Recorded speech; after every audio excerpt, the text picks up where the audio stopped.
Assalamualaikum warahmatullahi wabarakatuh.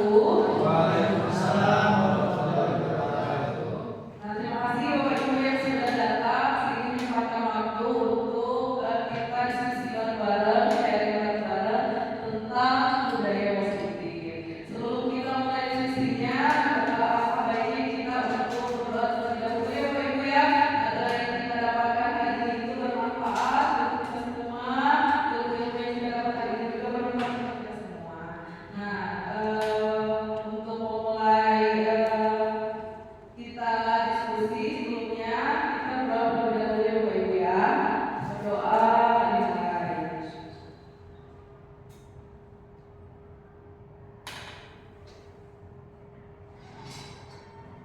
Berdoa selesai. Ya.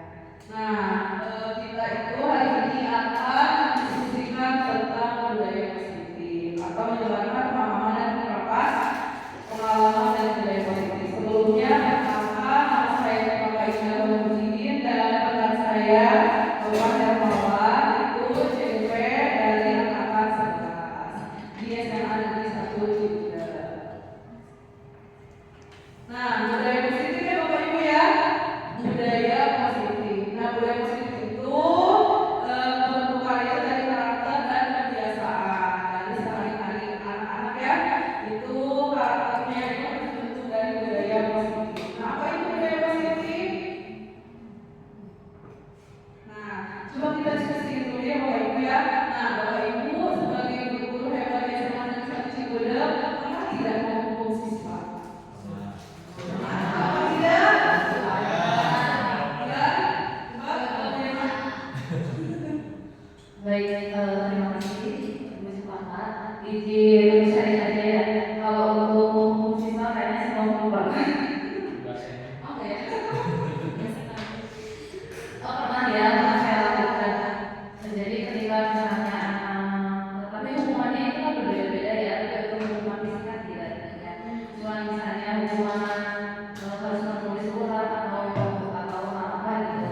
Itu pernah saya lakukan karena ya saya juga seorang guru yang ada batas kesabarannya sedikit-sedikit. Jadi ya, kalau misalnya anak yang tidak selesai misalnya masih menulis tapi tidak dikerjakan, saya emosional gitu ya, langsung langsung menghukumnya gitu tanpa tahu akibat dari hukuman akan seperti apa. Nah, betul ya, karena kita manusiawi kadang ada batas kesabaran, ada keadaan kita. Nah, berarti Bapak Ibu pernah ya menghukum siswa. Terus pertanyaan kedua itu Bapak Ibu boleh atau tidak menghukum siswa? Kira-kira nih, menurut Bapak Ibu boleh tidak menghukum siswa? Kan udah pernah nih, berarti boleh apa tidak nih menurut Bapak Ibu?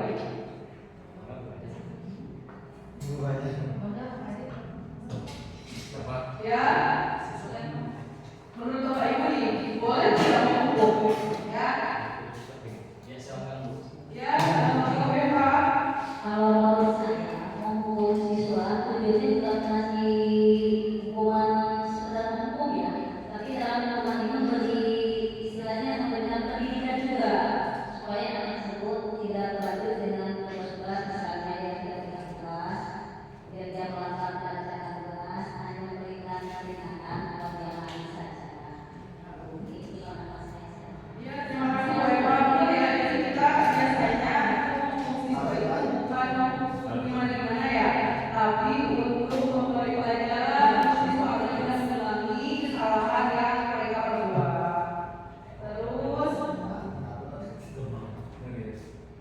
nah ini adalah konsep inti budaya positif. Ya, yang pertama itu kita akan lihat perubahan paradigma belajar, disiplin positif, terus ada juga nilai-nilai kebajikan, kebutuhan dasar manusia, apa aja yang diperlukan oleh kita sebagai manusia, terus motivasi perilaku manusia, posisi kontrol guru. Nah, nanti kita lihat posisi kontrol kita ada di mana. Terus ada keyakinan kelas dan di segitiga ada statistik. Nah, sebelum itu kita lihat ya budaya positif atau ekosistem positif dari Ki Hajar Dewantara itu kita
biasanya itu kita itu menganggap bahwa murid-murid itu bisa dikontrol ya sama kita. Tapi ternyata kita itu tidak bisa mengontrol murid. Terus bahwa kritik atau memutuskan sesuatu itu bisa membuat si anak itu terkontrol.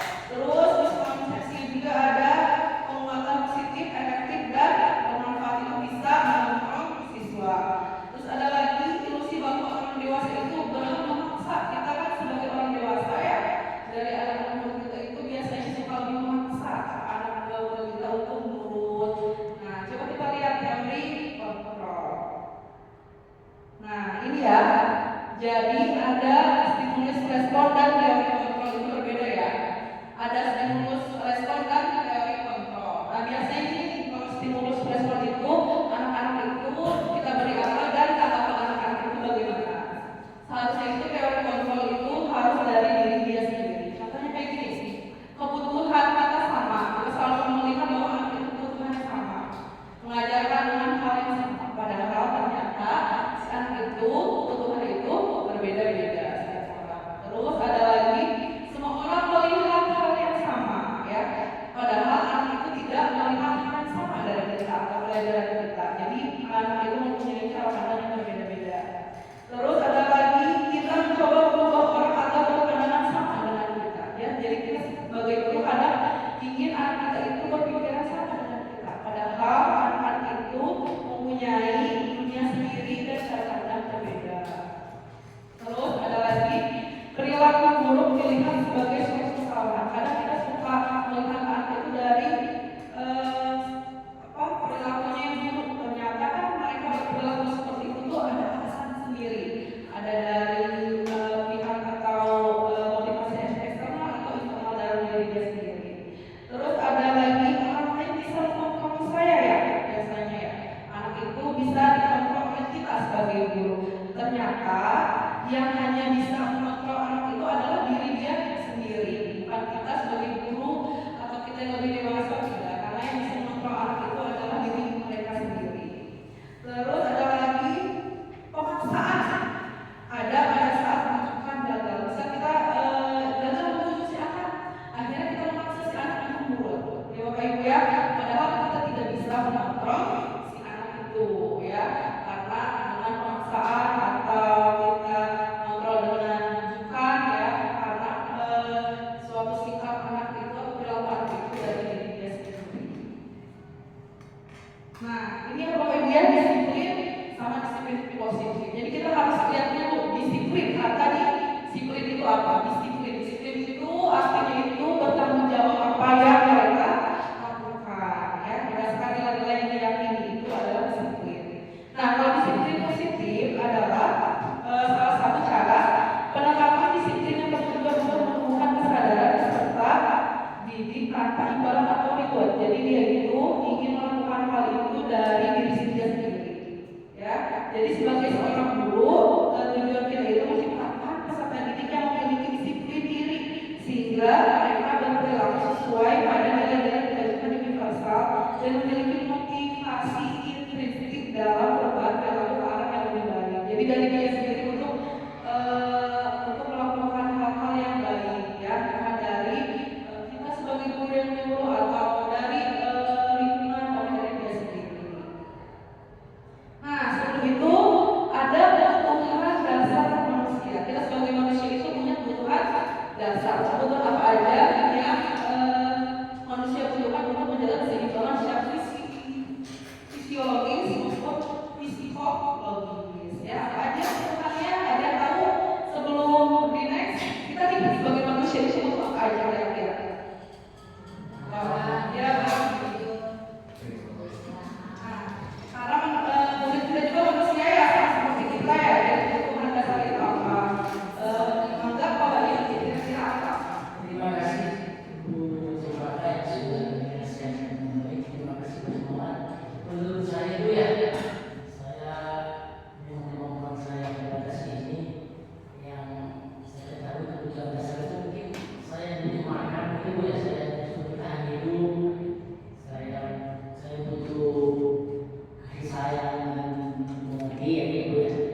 Yusuf enggak? Kebutuhan dasar manusia itu ada kebutuhan makan, kesehatan, tadi juga ada kebutuhan biologis yang disebut. Iya, itu ya. Sebagai manusia.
Malah yang turun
Masih ada.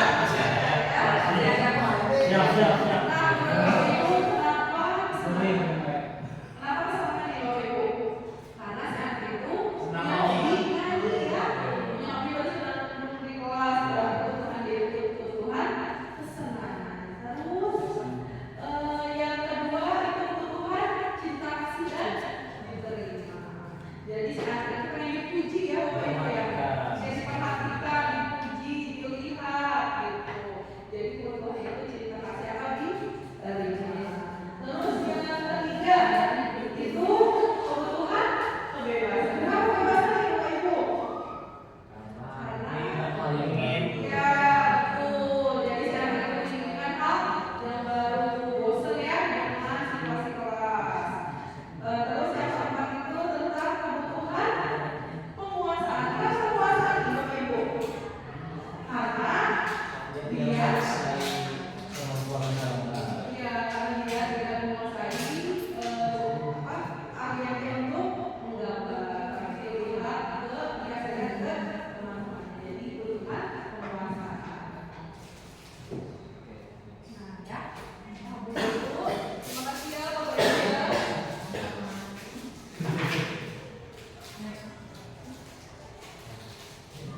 Nah, ini motivasi perilaku manusia. Jadi kita itu melakukan sesuatu itu pasti ada sebab akibat. Ya, Bapak Ibu ya. Ada yang dari luar, terus ada yang dari dalam diri kita sendiri. Itu ada dua namanya motivasi ekstrinsik dan motivasi intrinsik. Ya, kalau yang ekstrinsik itu kita biasanya itu melakukan sesuatu itu untuk menghindari ketidaknyamanan atau hukuman. Terus ada juga kita itu ingin mendapatkan imbalan Bapak Ibu ya, penghargaan. Nah itu motivasi dari luar atau intrinsik ya, ekstrinsik. Nah sekarang yang motivasi intrinsik itu adalah motivasi yang munculnya itu dari dirinya sendiri, bukan dari lingkungan atau bukan dari mereka ingin mendapatkan sesuatu ya. Jadi motivasi intrinsik itu dari diri dia sendiri untuk menghargai diri sendiri dengan nilai-nilai yang mereka percaya.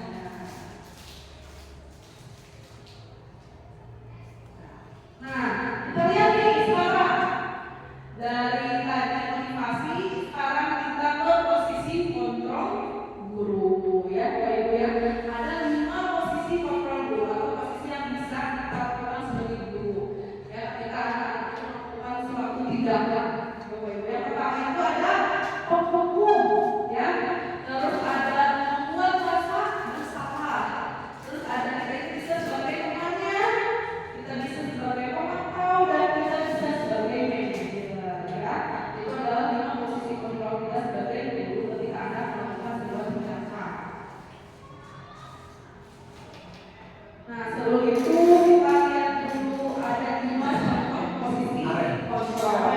Terus kita juga merefleksi diri bahwa kita itu maksudnya posisi kontrol mana yang Bapak Ibu ya. Coba kita lihat ada nanti.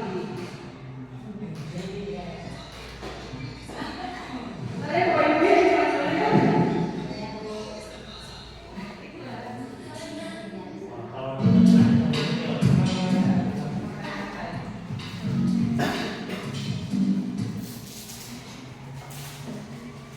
Monggo Bapak Ibu sambil makan snacknya. Sangat kehadiran Ibu dan Bapak Guru hebat dalam penerapan disiplin psikologi tersebut. Posisi kontrol. 5 posisi kontrol dalam institusi adalah proses perjalanan seorang pendidik agar dapat mengenali dirinya. Pada video kali ini kita akan membahas tentang 5 posisi kontrol yang dikembangkan oleh Diane Rosen dan contoh penerapannya.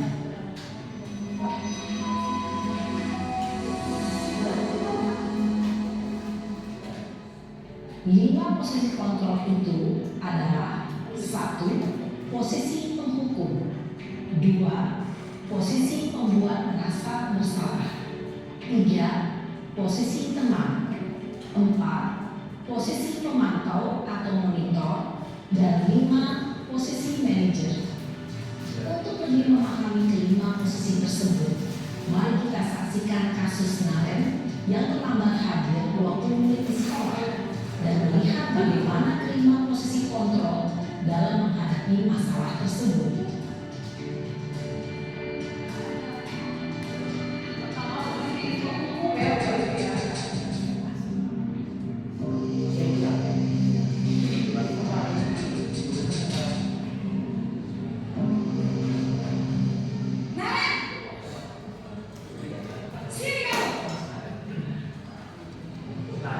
Selamat pagi Bu.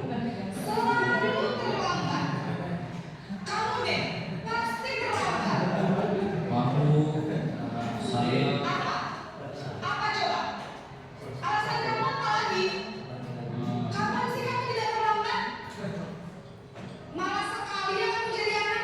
saya Dasar pemalas. Gak kapok-kapok sih kamu. Sudah berapa kali terlambat?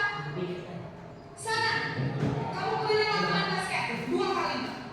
kenapa saya harus beli lapangan basket Bu? Kenapa? Kamu malah ibu. Berani-beraninya jawab. Sudah terlambat, masih berani jawab enggak? Sekarang, keliling lapangan basket 5 kali sekalian. Biar kapok. Cepat. Pergi sana ke lapangan basket. Posisi penghukum biasanya berbicara dengan nada tinggi, menghardik, menunjuk-nunjuk, menyakiti, dan menyindir. Hukuman bisa berupa fisik maupun psikis.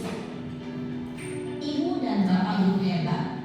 Dampak yang terjadi pada murid ketika guru berada pada posisi penghukum adalah murid cenderung akan memberontak, bahkan hukuman denda.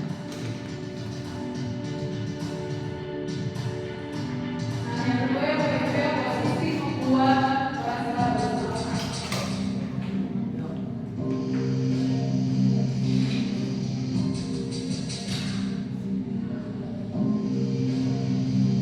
Naren,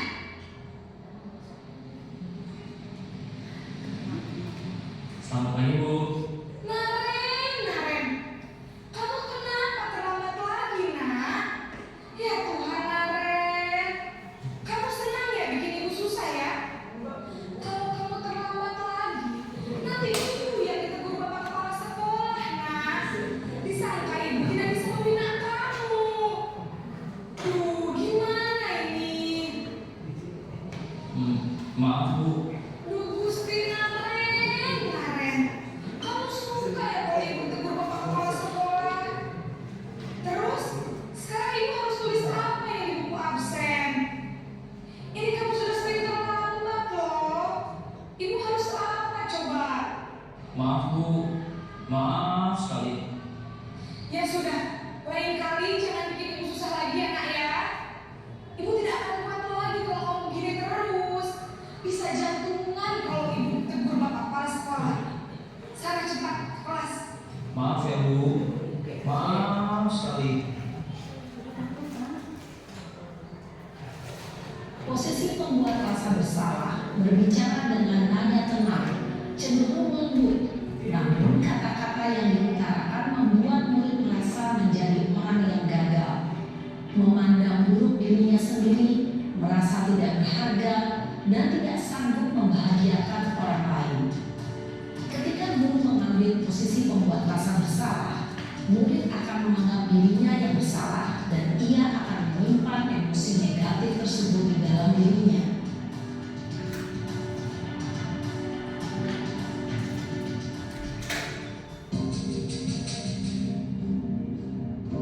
Ini yang pertama ya Bapak Ibu ya, itu sebagai pemenang. Naren,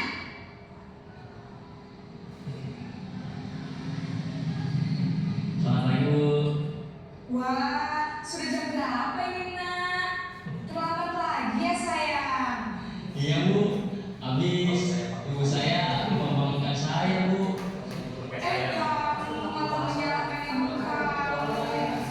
Kamu bukannya anak yang larinya paling kencang. Kok terlambat sih? Iya Bu. Saya memang bangun tadi. Jadi biarpun saya lari kencang, tetap gak kencang ya Bu. Ya sudah sana, nanti lain kali larinya lebih kenceng lagi ya, biar gak terlambat lagi. Bikin seneng ibu, demi ibu, bisa kan? Bisa Bu. Ya sudah sana masuk kelas, ibu beresin urusan absen kamu. Kamu ini ada-ada saja. Dalam posisi teman, guru berbicara dengan nada suara ramah, akrab, cenderung bersenda gurau untuk menjaga suasana tetap santai. Murid akan merasa senang, aman, dan akrab dengan guru. Identitas yang tercipta adalah identitas sukses atau berhasil. Namun, perlu diingat, karena ini masih dorongan eksternal, maka ada faktor ketergantungan dari murid kepada orang tertentu. Di sini guru aksennya, sehingga di lain waktu murid bisa berperilaku baik, namun hanya kepada orang-orang tertentu saja. Nah, ini sebagai posisi pemantau atau monitor yang baru.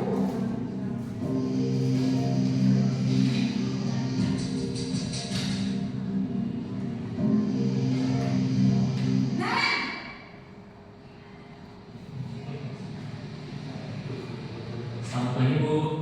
Naren, apa peraturan sekolah kita tentang jam berapa kita harus masuk sekolah, nak? Kita harus di sekolah jam 7 Bu. Iya betul, sekarang sudah jam 7.20. Naren sudah tahu konsekuensinya jika terlambat hadir. Paham Bu. Saya harus tinggal kelas pas jam istirahat selama 20 menit. Iya benar, konsekuensinya demikian. Jadi nanti jam 9.30 pas istirahat, kamu harus tinggal di kelas, kerjakan tugas tambahan untuk ketertinggalan kamu, ya? Baik Bu. Posisi pemantau mengandalkan penghitungan atau data untuk mengontrol murid. Guru mengarahkan murid berdasarkan peraturan dan konsekuensi. Seorang pemantau menunjukkan bahasa tubuh dan ekspresi wajah yang datar dan cenderung formal. Nah, jadi itu posisi media sebagai manajer ibu.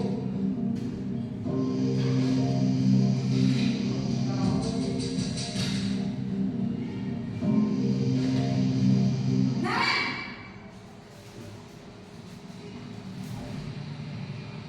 Selamat pagi Bu. Selamat pagi Naren. Maaf Bu, saya terlambat. Iya, sekolah masuknya jam 7, sekarang sudah jam 7.20. Jadi sekarang bagaimana ini Naren? Maaf Bu, saya lupa setel alarm saya semalam. Baiklah, menurut kamu, keyakinan sekolah yang mana yang perlu kamu tingkatkan? Menghargai diri sendiri dan orang lain mungkin ya Bu. Setuju. Jadi, apakah Naren meyakini prinsip saling menghormati tersebut? Iya Bu, saya meyakininya. Apakah Naren bersedia memperbaiki masalah keterlambatan ini? Bersedia Bu. Bagaimana kamu akan memperbaiki masalah keterlambatan ini? Saya akan coba untuk tidak lupa menyetel alarm saya Bu. Baik, kalau Naren buat nyetel alarm di rumah, ada orang yang kira-kira bisa bantu mengingatkan tidak? Ada Bu, kakak saya, Kak Emma.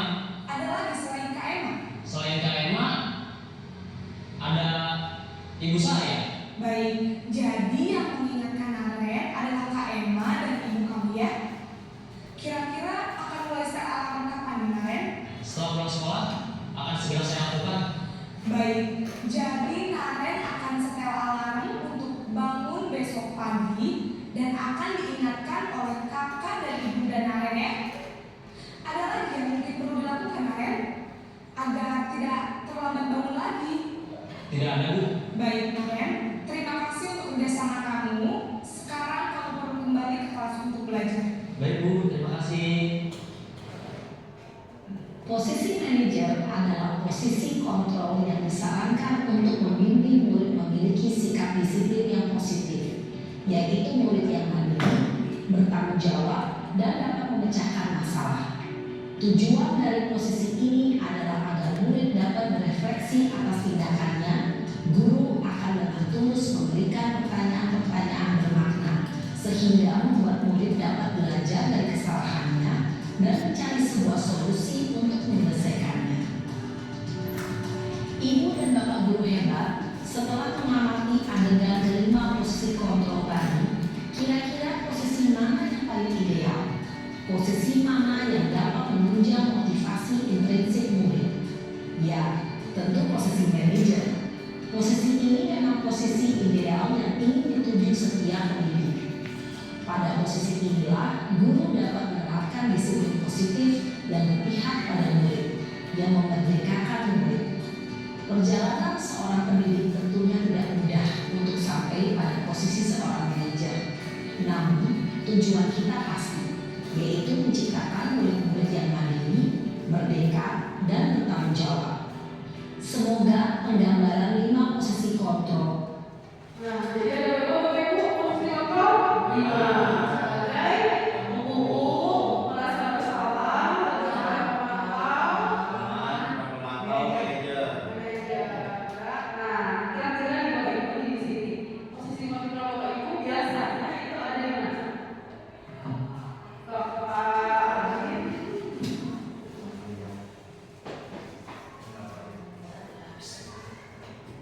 Ya, terima kasih kepada rekan-rekan. Jadi ini sedikit bicara aja ya.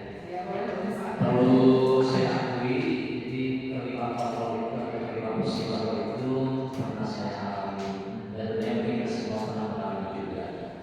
Namun seiring ada waktu, seiring banyak informasi mengenai bagaimana teknik untuk menangani anak yang melakukan pelanggaran, pada akhirnya posisi manajer yang harus kita lakukan. Dan saya pribadi bisa sampai ke tahap ini melalui proses berkali-kali dengan hati-hati. Yang namanya menuju posisi manajer ini tidak mudah.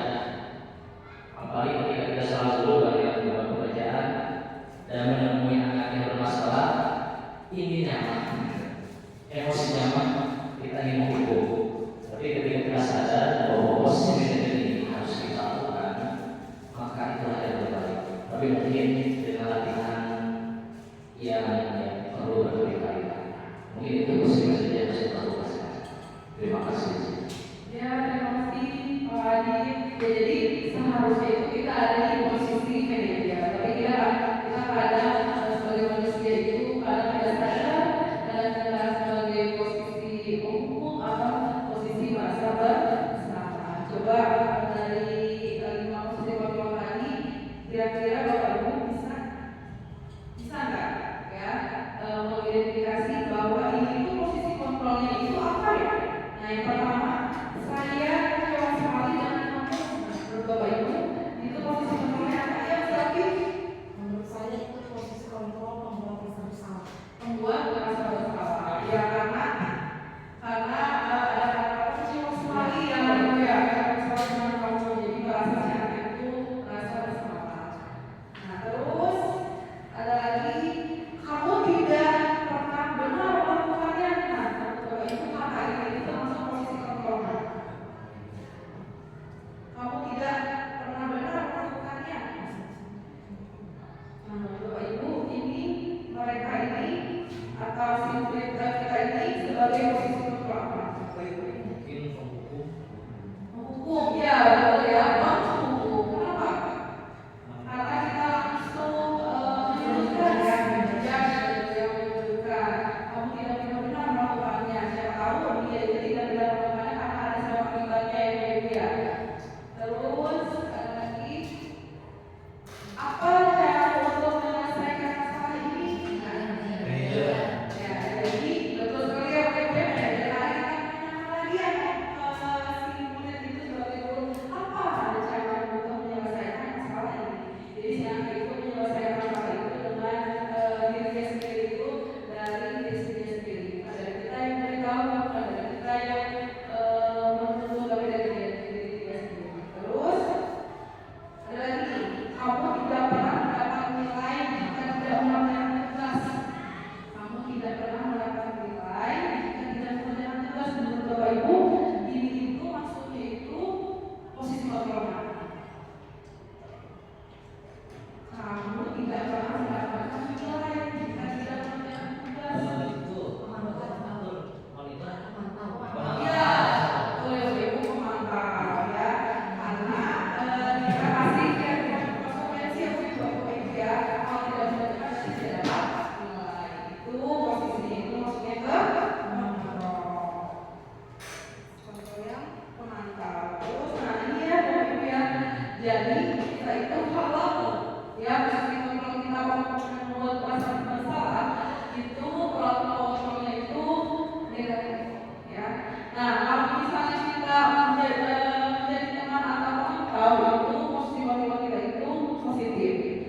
Siap?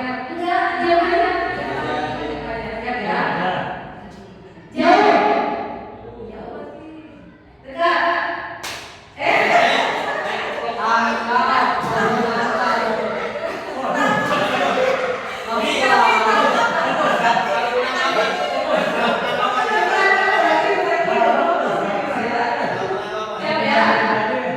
Siap ya? Dekat. Dekat. Dekat. Jauh. Jauh. Dekat. Dekat. Cepat ya. Dekat. Jauh. Dekat. Jauh. Dekat. Dekat.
Sambil dimakan dan minum dulu, maka kita lanjutkan. Tadi sudah perkenalan ya, nama saya Hermawan. Saya akan lanjutkan materi kali ini. Nah, yang saya akan bawakan ini adalah keyakinan kelas. Nah, ini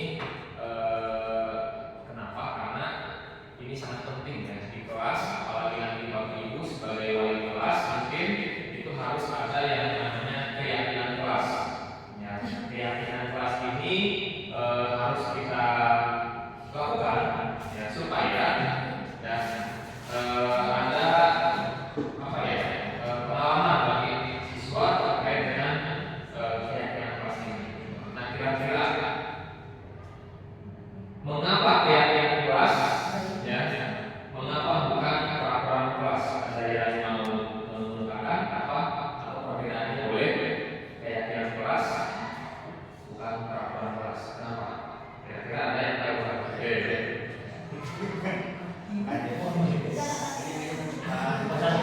Ya, baik. Mungkin setelah saya menjelaskan kita akan memberikan.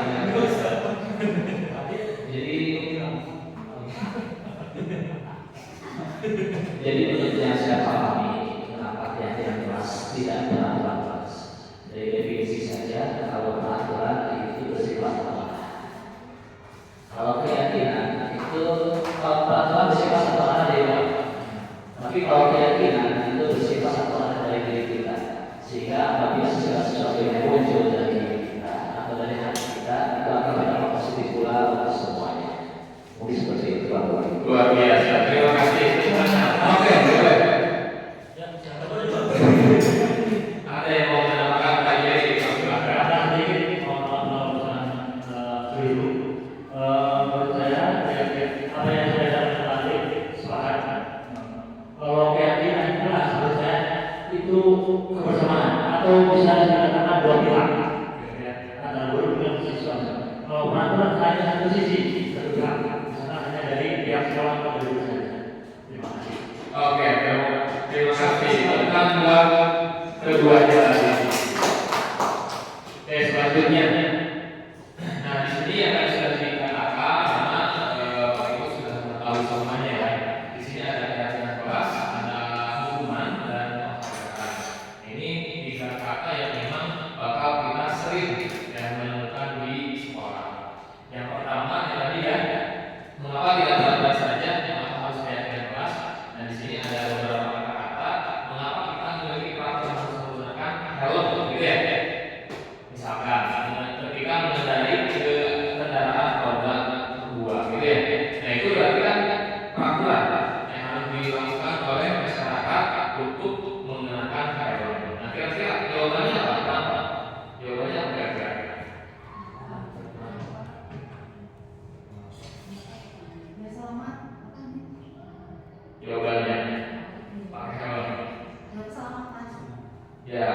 keselamatan, betul ya.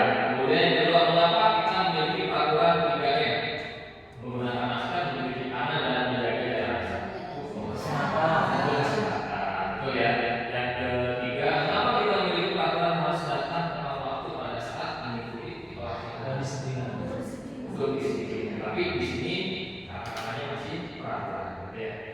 Oke, di sini untuk mendukung motivasi intrinsik ya, kembali ke nilai-nilai yang lebih menggerakkan seorang dibandingkan mengikuti serangkaian peraturan-peraturan. Dan dari sini kesimpulannya bahwa ketika ngomongin peraturan dengan keyakinan kelas, tadi yang Bapak Jerry sama Pak Anies sudah sampaikan bahwa ketika keyakinan itu tadi ada dua belah pihak di kelas itu, sehingga mereka itu secara intrinsik ya melakukannya dibandingkan dengan melakukan peraturan, gitu ya. Oke, berikutnya. Nah, di sini ada pembentukan keyakinan kelas. Ya, kalau di sini ada apa sih ya pembentukannya ini? Yang pertama bersifat abstrak kalau keyakinan kelas itu. Ya, tadi kalau tadi satu arah jelas, kalau ini bersifat abstrak. Yang kedua berupa pernyataan universal. Ya, pernyataan universal berarti buat semuanya. Yang ketiga dibuat dalam pernyataan positif. Nah, ini ya kadang kita sering menggunakan kata-kata yang negatif, misalkan jangan merokok, gitu ya. Nah, itu adalah kata-kata negatif. Ya, dilarang. Nah, itu juga kata-kata. Usahakan memang harus, gitu ya, untuk keyakinan kelas ini kita harus menggunakan kata-kata yang positif. Berikutnya sedikit saja agar mudah diingat. Jadi nggak usah banyak-banyak, ya cukup poin-poin yang misalkan krusial itu misalkan kurang dari 10 bulan, ya. Nah, itu jangan terlalu banyak. Yang berikutnya sesuai dengan kondisi kelas dan sekolahnya, ya sehingga dapat memudahkan untuk diterapkan. Gitu. Jadi jangan memberatkan juga, gitu ya. Kalau memberatkan itu nanti pemaksaan. Gitu. Berikutnya semua warga sekolah keluarga kelas dilibatkan saat membuat keyakinan kelas, gitu ya. Nanti di kelas itu semuanya harus ikut. Nanti mereka dikasih suatu misal ikut gitu ya, atau misalkan peta dan sebagainya, atau misalkan langsung ke tempat guru. Itu semuanya yang merupakan pendapatan. Nah, di sini ada prosedurnya yang saya rangkum. Yang pertama tadi mengajak siswa dan berdiskusi di kelas, jadi semua orang harus terlibat. Yang kedua tulis di kolom atau kertas karton di depan. Yang ketiga susun dan gunakan kata-kata menggunakan kata-kata positif. Yang keempat tinjau ulang dan disepakati. Jadi setelah anak-anak itu menentukan dalamnya, mereka bisa sama kita dibimbing untuk memilah atau menyepakati, gitu ya, ditinjau ulang. Yang kelima tempel di dinding kelas. Sudah kita bikin, yang disimpan ditempel supaya semuanya bisa baca dan bisa melakukannya, ya. Dan intinya yang harus kita lakukan ini adalah untuk memunculkan motivasi intrinsiknya, gitu ya. Dia melakukan dengan apa yang mereka itu kehendaki, bukan karena tadi ya gara-gara salah-salah dia dan sebagainya. Oke, next. Nah, ini contoh ya, ini ada contoh keyakinan kelas. Di sini ada hormat, ya contoh nilai kita ini hormat. Contohnya gini, kami meyakini bahwa sangat penting untuk menghormati semua orang dan barang milik orang lain, gitu ya. Nah, jadi ini salah satu contoh. Jadi kita di kelas itu anak-anak diminta untuk melakukan ini, ya supaya mereka kesepakatan mereka itu dilakukan. Contohnya kayak misalkan mereka harus saling menghormati antar teman, nggak boleh ada bullying, gitu ya. Cuma kata-katanya harus kata-kata positif. Karena kan sekarang ada pinjam pulpen dan bilang, gitu ya. Itu harus saling menghormati milik orang lain. Yang kedua ada bekerja. Nih, kami meyakini bahwa sangat penting untuk mengerjakan segala pekerjaan atau mengikuti kegiatan yang telah ditugaskan. Ini juga sama, kayak kita kegiatan di kelas itu misalkan ada kerja kelompok, ada P5, gitu ya. Nah, itu semuanya harus disepakati, berarti siswa harus mengikuti semuanya. Berikutnya diterima dan dimiliki, ya. Kami meyakini bahwa sangat penting untuk merasa diterima pada suatu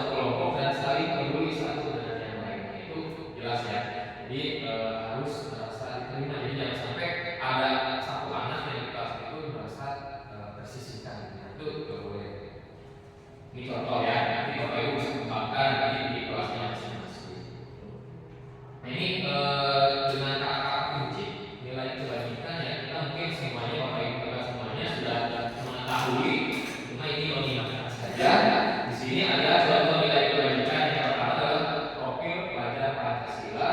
Bapak Ibu semuanya sudah hafal ya, itu dari mulai bagaimana bertakwa, berpunya masa dan bertakwa mulia, berpendidikan global, berpoin, mandiri, kreatif dan kritis. Ini adalah nilai dari profil pelajar Pancasila. Berikutnya dari apa namanya Ibro primary ya. Di sini ada toleransi, rasa hormat, integritas, mandiri, menghargai, antusias, empati, pengetahuan, kreativitas, kerjasama, percaya diri, dan komitmen. Nah, ini bisa melengkapi gitu ya. Satu lagi ada yang keterampilannya, yaitu dapat dipercaya, lurus, hati, mendengar yang aktif, tidak merendahkan orang lain, dan memberikan yang terbaik dari dirinya. Ya. Jadi sumbangsi ke tim kelasnya. Nah ini merupakan nilai-nilai yang harus kita terapkan kelas supaya murid kita, siswa-siswa kita semuanya memiliki nilai-nilai ini. Amin ya. Oke, berikutnya. Nah sekarang saya minta Bapak Ibu dengan sangat hormat nanti ada yang terdepan lagi ya.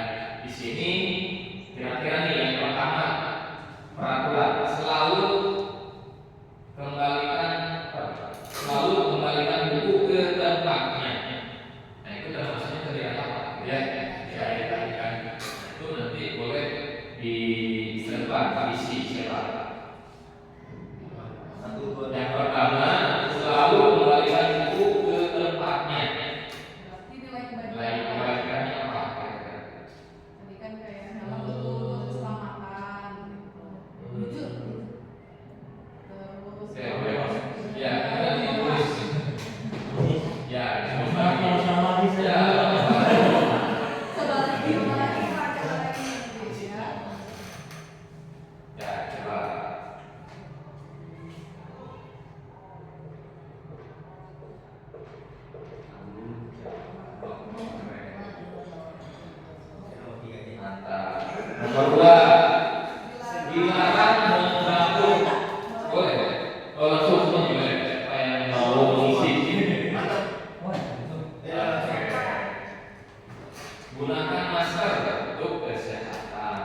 ini sama menghormati orang lain, ya komitmen ya, karena memang harus ada komitmen sehingga menghasilkan ya kedisiplinan. Berikutnya dilarang melakukan kesehatan yang tadi di sini kekerasan ya, seperti kedisiplinan. Nah ini sebetulnya kedisiplinan, cuma di sini lebih tepat keselamatan ya, menghormati orang lain, karena ketika menjaga keselamatan selalu tidak ada yang namanya kekerasan.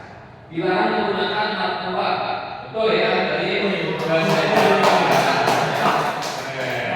berikutnya bergantian apa menunggu giliran, itu seperti itu yang aktif. Nah di sini lebih tepatnya menghormati orang lain, yaitu dalam kesabaran, karena kita suka tidak sabar ya.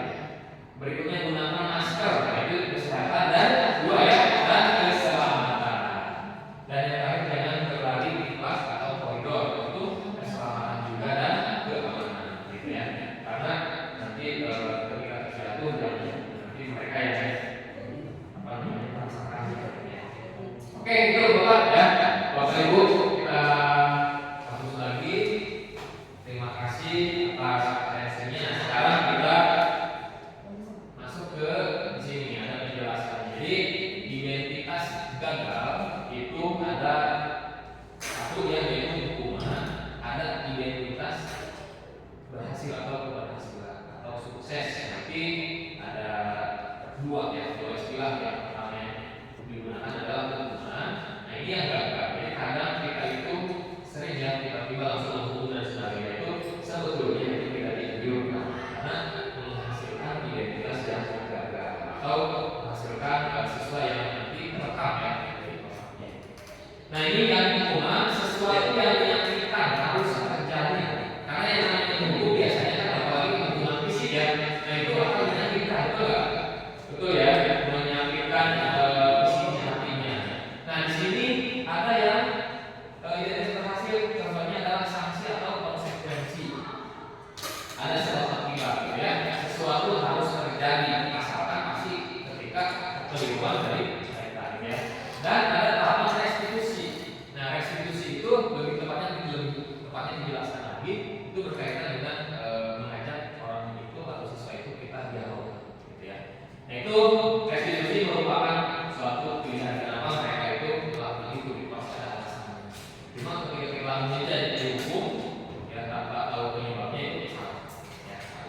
Berikutnya ada tidak nyaman ya untuk murid dalam jangka waktu panjang, itu ketika kita menghukum. Jadi terekam semuanya sampai waktu lama ini baik ya. Nah berikutnya tidak nyaman dalam waktu pendek, untuk konsekuensi, karena di situ ada konsekuensi. Restitusi memakan dalam jangka waktu panjang. Jadi dari contoh-contoh tadi ini restitusi yang kayaknya cocok ya, yang harus kita lakukan ya. Berikutnya korban mendapatkan keadilan, korban tidak diabaikan, bisa diabaikan kalau yang restitusi korban mendapat ganti. Berikutnya murid tersakiti kalau konsekuensi murid tidak nyaman ya beda. Kemudian kalau restitusi murid mendapatkan penguatan. Berikutnya murid memberi peraturan, murid menghormati peraturan, murid menghormati dirinya dan orang lain. Ya. Kemudian ada kata di sini hubungan adalah negatif, sedangkan kontrol netral. Kenapa? Karena tadi ya ada salah akibat. Sebetulnya kalau restitusi berarti positif. Kemudian ada mode paksaan, ya mode paksaan berarti di situ ada stimulus untuk yang konsekuen. Kemudian ada teori kontrol restitusi. Kemudian mendorong menyalahkan diri, mendorong ketakutan, mendorong disiplin positif. Jadi dari sini kita lihat ya. Konsep diri buruk, nah konsep dirinya baik, konsep dirinya kuat. Dibuat guru, dibuat guru dan anak. Yang tadi kayak sekolah kelas, karena ada konsekuensi. Dibuat anak. Kalau tadi setiap kalian dapat ada yang hukuman. Terakhir tiba-tiba tidak diharapkan atau melukai. Ini kata ini yang harus kita cermati yang melukai. Di sini ada sudah diketahui dari masuk akal. Jadi karena kan yang konsekuensi. Berupa undangan dan melakukan restitusi. Jadi anak-anak dipanggil, kayak dipanggil ke ruang guru atau ruang BK. Nah itu adalah undangan restitusi namanya. Oke.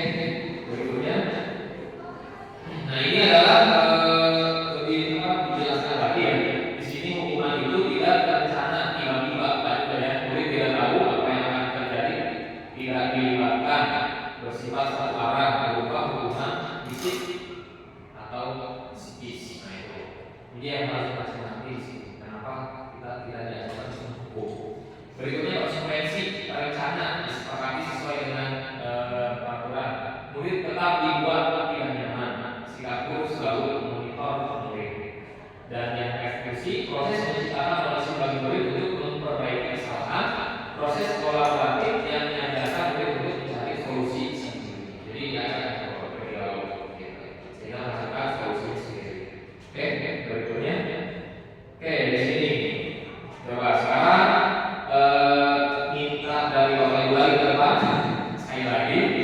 Dan nah di sini nih ada satu kasus ya. Jawabannya itu antara hukuman atau konsekuensi. Mencatat 100 kali di dalam buku kalimat. Saya tidak akan terlambat lagi karena terlambat ke sekolah. Nah, itu 100 kali. Nah, coba siapa? Boleh. Jangan saya. Nanti terus ya. Oke, hukuman. Terima kasih. Yang kedua, lari mengelilingi lapangan basket 2 kali karena terlambat hadir di sekolah. Ini sesuai guru olahraga.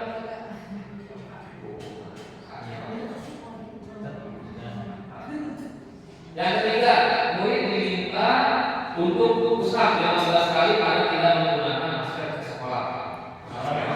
Oke, ajarin.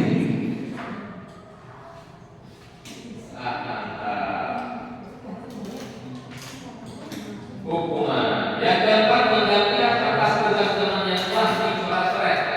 Apa kira-kira itu? Sambil makan, sambil minum boleh.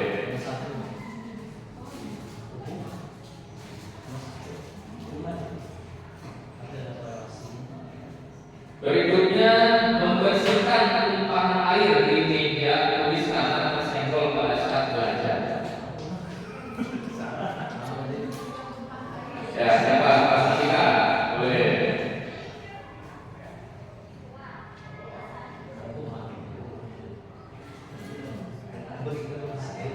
Ya. Oke. Harus ada yang satu nih. Pak tahu betul Pak. Berikutnya, oke, terima kasih. Meminta murid tidak menggunakan sepatu seharian di sekolah karena tidak menggunakan sepatu hitam. Jadi sekarang sesuai yang menggunakan sepatu tidak sesuai dengan peraturan. Misalnya, apa betul. Kemudian lari mengelilingi lapangan basket 2 kali karena terlambat 10 menit untuk pelajaran PJK. Ya, hari besok. Oke. Sebelum menjawab ini saya tahu dulu ada boleh tidak kalau boleh izinkan saya untuk menjawab.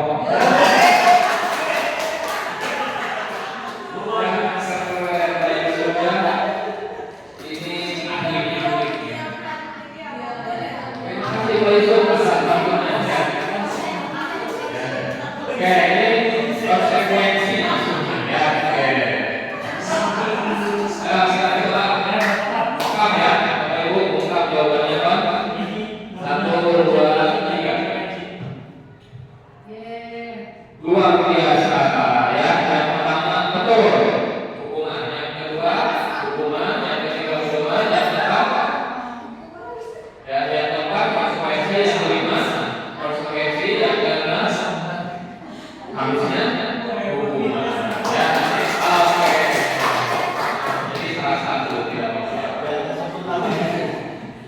Oke, kita hapus lagi ini ya. Jadi dari sini kita belajar ya. Biar belajar bareng ternyata saat hukuman ada konsekuensi. Oke, berikutnya. Nah ini yang sebenarnya Bapak Ibu ini sudah pada paham lah terkait dengan perbedaannya. Sesuatu ini kalau hukuman itu sesuatu yang menyakitkan harus terjadi. Konsekuensi itu sesuatu harus terjadi. Nah yang sebetulnya ini sudah kayak begitu. Ya. Oke, itu yang tadi terkait dengan konsekuensi dan hukuman. Nah sekarang untuk yang restitusi ini ada penjelasan tersendiri. Kenapa? Karena memang ada teorinya, ya. Nah ada tahapan-tahapan yang harus kita lakukan untuk merestitusi suatu permasalahan pada siswa. Sebetulnya ini bisa dilakukan juga ya oleh kita sebagai wali kelas, yang paling sering dilakukan juga oleh guru BK, gitu ya. Mudah-mudahan nanti Bapak Ibu bisa melaksanakannya menggunakan ini.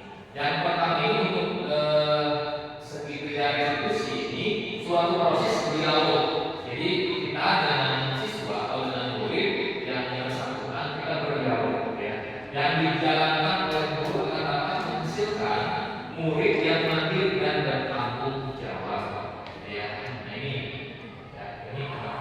Nah di sini ada segitiganya nih, segitiga referensinya ini, ya. Dan ini segitiga. Yang pertama itu tahap pertama, ini tahap pertama yang dasar yaitu menstabilkan identitas. Jadi ketika ada siswa atau murid yang merasa melakukan kesalahan, kita jangan langsung menjudge, ya. Ajak ngobrol dulu, stabilkan dulu perasaannya. Ya, itu namanya menstabilkan identitas. Jadi jangan langsung ketika dia memang melakukan saja. Itu justru langsung pukul. Nah ini harus distabilkan dulu. Baru nanti dia ngomong.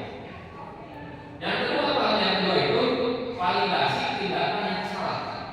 Gitu ya, validasi tindakan salah bahwa apa yang mereka lakukan itu memang salah. Cuma kita secara tidak langsung ngomong kamu salah enggak, tapi dia yang melakukannya itu dia sendiri dengan pertanyaan-pertanyaan dari kita. Jadi oh iya Pak, saya melakukan ini salah.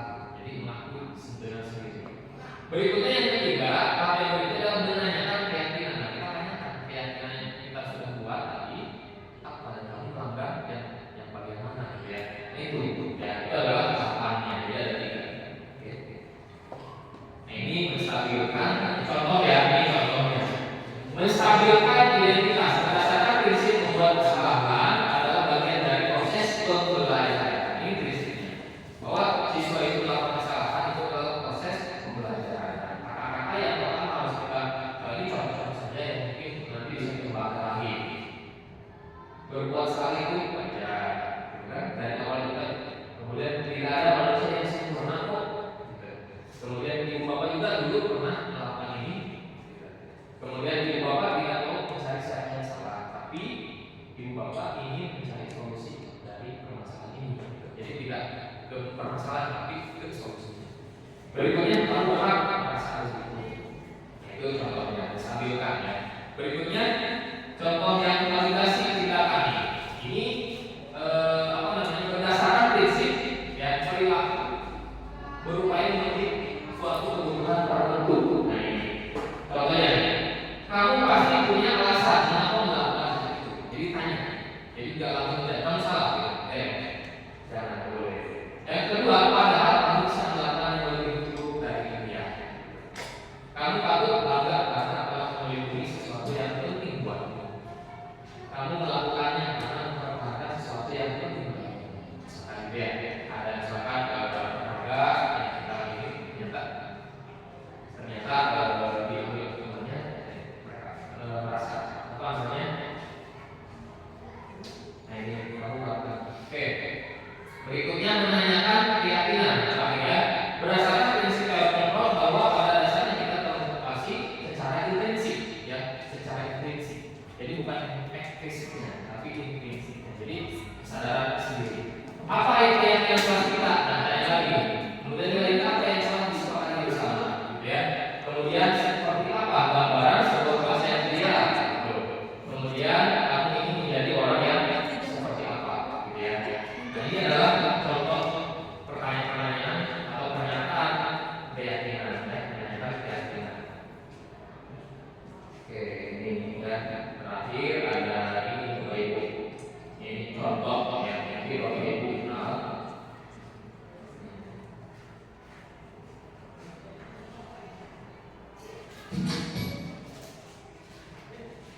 Kembangkan pada murid adalah motivasi sisi yang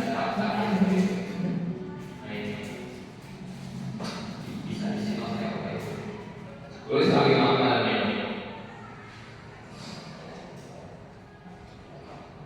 Siang saya. Sudah lama nggak ketemu sana? Kenapa hari ini di sini? Kesel Pak, kesel banget. Masa aku dikatain tukang fitnah Pak? Ya aku marah lah. Aku balik ke TPK di depan kelas. Kesel banget. Oh, Ini sekali lagi ya. pasti kamu ada kesal.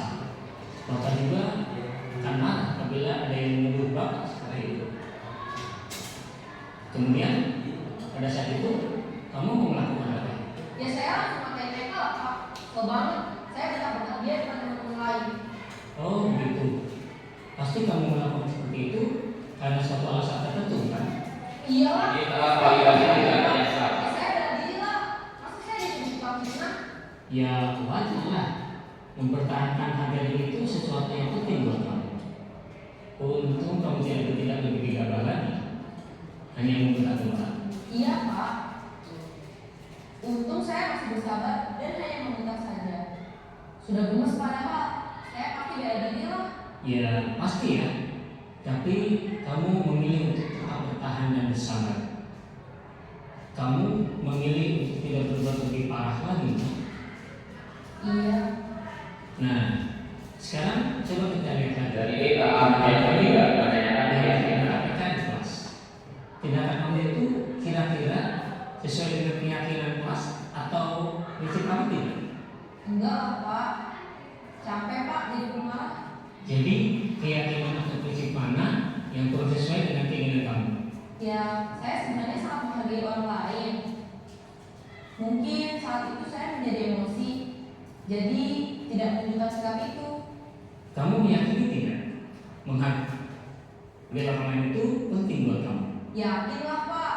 Iya, setuju. Kita harus saling menghargai. Namun ada juga keyakinan yang kita sepakati yang perlu kita jalankan apabila kita sedang marah, kan? Ya saya bisa lebih proaktif, mulai dengan diri sendiri. Saya bisa jadi lebih bersabar, mengambil waktu jeda untuk berpikir mau apa selanjutnya. Kira-kira kamu bersedia memperbaiki masalah ini tidak? Bersedia Pak. Kalau kamu memperbaiki masalah ini, kamu akan menjadi orang seperti apa? Saya akan menjadi orang yang bertanggung jawab kali ya Pak. Dan senantiasa proaktif. Iya, menurut kamu bagaimana rasanya menjadi orang seperti itu? Ya nyaman lah, bangga bisa bersabar dan menahan diri. Baiklah kalau begitu. Yuk kita pikirkan bagaimana memperbaiki masalah ini. Ya, itu contoh ya Bapak Ibu. Nanti kita bisa kembangkan lagi dengan pertanyaan yang sesuai dengan restitusi. Oke, berikutnya ini ada kata-kata dari Standar Nasional Pendidikan kita dalam penerapan program disiplin positif. Hendaknya guru memiliki standar kepribadian, profesional dan sosial yang baik, di mana guru mampu merefleksikan dirinya dalam posisi kontrol saat ini. Bagaimana perjalanan dirinya sebagai ngomong itu manajer yang menuntun murid-muridnya menjadi insan yang mandiri, merdeka dan bertanggung jawab. Oke, sebelumnya di sini ya, ini kita alhamdulillah sudah beres materialnya. Ya.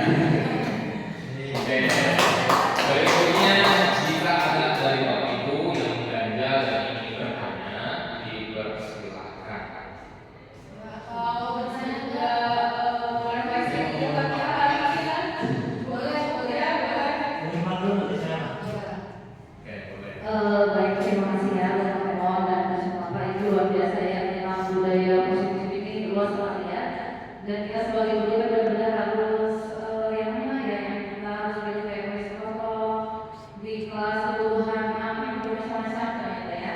Nah, mungkin dari budaya positif ini menurut saya ya, tujuan itu adalah untuk menumbuhkan budaya positif di sekolah itu dengan meyakini tadi yang menjadi kewajiban. Ya, kita harus meyakini nilai-nilai kewajiban yang tanggung jawab. Sebenarnya dengan disiplin positif itu kan kita harus bertanggung jawab, terus dengan nilai-nilai kewajiban tadi, dan yang pada akhirnya kita menciptakan murid-murid yang sesuai dengan profil pelajaran Pancasila. Oke, terima kasih. Tepuk tangan. Oke, tadi teman Jaya. Gimana Pak Jaya? Saya ingin bertanya tentang budaya positif. Oh, sama. Kenapa harus dilakukan harus dikembangkan sekarang? Begitu. Ini sebuah tanya. Oke. Kalau bisa memberikan pemahaman kami di sini. Oke, terima kasih Pak Jaya pertanyaannya. Oke, tadi Bu Yuna itu merefleksikan apa yang telah kita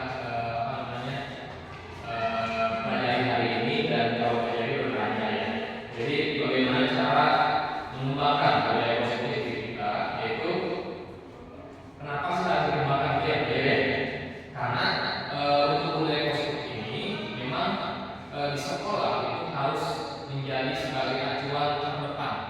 Kenapa harus seperti itu? Biar tadi ya, kan tujuan akhir kita itu untuk pendidikan adalah ke murid, gitu kan, ke siswa. Nah itu tujuannya supaya melatih karakter anak peserta didik kita untuk dia memiliki nilai-nilai yang tadi, nilai-nilai kebajikan yang tadi. Dan nantinya pada akhirnya ujungnya mereka itu menerapkan dalam kehidupan sehari-hari, biar mereka bisa hidup dengan nilai-nilai kebajikan itu sendiri. Dan itu akan menjadi keberuntungan bagi kita juga. Jadi kita harus patut untuk mengembangkan budaya ini di sekolah. Sedikit menambahkan Pak, jadi kalau misalnya budaya positif itu dari anak sendiri, sampai dari anak sendiri, paksaan dari luar, paksaan dari kita guru. Jadi budaya positif itu dari keinginan si anak sendiri. Dan untuk kenyamanan dia bersekolah di sini juga. Jadi Bapak. Oke, itu saja mungkin ya untuk penyampaian diskriminasinya. Harapan ini. Oh ya, siap.